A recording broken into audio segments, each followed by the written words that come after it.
A vulture is a bird of prey that scavenges on carrion.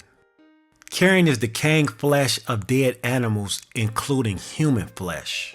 Birds of prey are also known as raptors. They primarily hunt and feed on vertebrates, which is anything with a spine.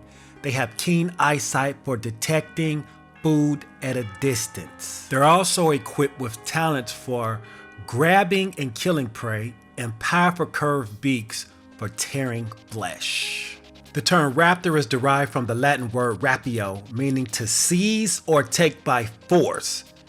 A group of vultures in flight is called a kettle, while the term committee refers to a group of vultures resting on the ground or in trees.